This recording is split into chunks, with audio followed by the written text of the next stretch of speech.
আসসালামু আলাইকুম। আশা করছি সবাই ভালো আছেন। আমি ভালো আছি।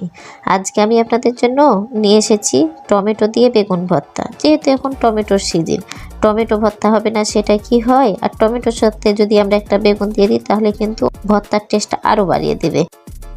আর যারা নতুন নতুন রাঁধুনি ব্যাচেলার তাদের জন্য খুব সুবিধা হবে। আর আমি এই বেগুন ভর্তা করার জন্য প্রথমে নিয়ে নিব বেগুন। আমি এটা নিয়ে নিলাম বেগুন আর 2টা টমেটো। আমরা তো অনেকে অনেকভাবে করি, একবার এই রেসিপিটা এইভাবে করে দেখি। এখন আমি বেগুনের চোকাগুলো ছিলে নিচ্ছি। বেগুনের চোকা ছিলে নিয়ে ভর্তা করলে কি হয় যে আপনার ভর্তার কালারটা খুব সুন্দর আসে। আমার বেগুনটা ছিলা হয়ে গেছে, আমি এখন মাঝখান দিয়ে কেটে নিচ্ছি। দেখছেন বেগুনের ভিতরটা কতটা পরিষ্কার। এভাবে কেটে নেবেন, অবশ্যই ভিতরে পোকা আছে কিনা দেখে নেবেন। আমি এখন টমেটো 2টা কেটে নিলাম। অবশ্যই আপনি বেগুন আর টমেটোটা ধুয়ে কাটবেন। আমার কাটা হয়ে গেছে। আমি এখন একটা চুলার উপর নিয়ে নিচ্ছি ফ্রাই প্যান। আমি চুলার উপর ফ্রাই প্যানটা দিয়ে দিয়েছি। এখন দিয়ে দিলাম সরিষার তেল। আর সরিষার তেলটা গরম হওয়া পর্যন্ত অপেক্ষা। যখন গরম হয়ে আসবে তখন দেবেন, তাহলে আপনার বেগুনটা খুব সুন্দর হয়ে কালার আসবে এবং খুব সুন্দর হয়ে সিদ্ধ হবে। আমি এখন বেগুনগুলোকে এভাবে উল্টে উল্টে দিচ্ছি। আমরা তো অনেকভাবে করে থাকি, একবার এভাবে ট্রাই করে দেখবেন, অবশ্যই খেতে ভালো লাগবে। আমার বেগুন আর টমেটোটা দেওয়া হয়ে গেছে। আমি এখন ঢাকনা দিয়ে ঢেকে দিলাম। আমি এখন 5 মিনিট পর আপনাকে ঢাকনাটা উঠে দেখাচ্ছি বেগুনটা লাল হয়েছে কিনা। দেখেন আমার বেগুনটা কিন্তু লাল হয়নি, আর সিদ্ধ হয়েছে, কিন্তু যেরকম সিদ্ধ হওয়ার দরকার ওরকম সিদ্ধ হয়নি। এই জন্য আবারও ঢাকনা দিয়ে ঢেকে রেখে দিয়েছিলাম। এখন আমি আপনাকে 10 মিনিট পর ঢাকনা উঠে দেখাচ্ছি।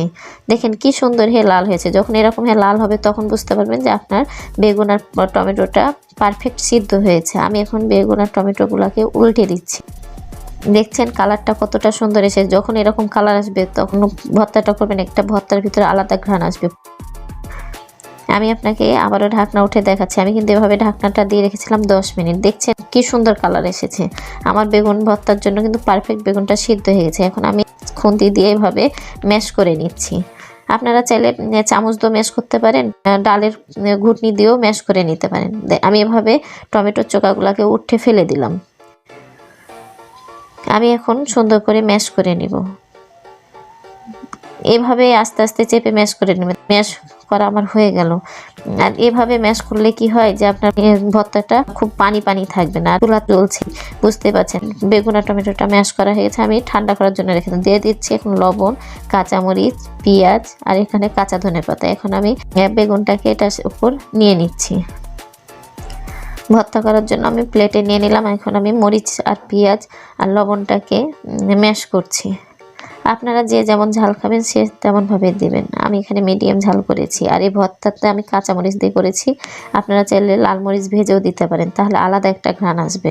দেখছেন কালারটা কি সুন্দর এসেছে। আর আমি এখন এখানে দিয়ে দিচ্ছি সরিষার তেল।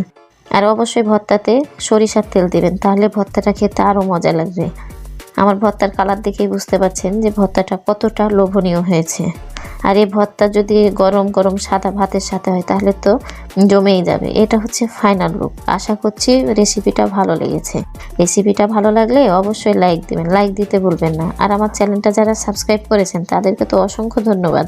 আর যারা আমার চ্যানেলটা সাবস্ক্রাইব করেননি প্লিজ আমার চ্যানেলটা সাবস্ক্রাইব করেন। আপনাদের একটা সাবস্ক্রাইব আমার জন্য অনেক মূল্যবান।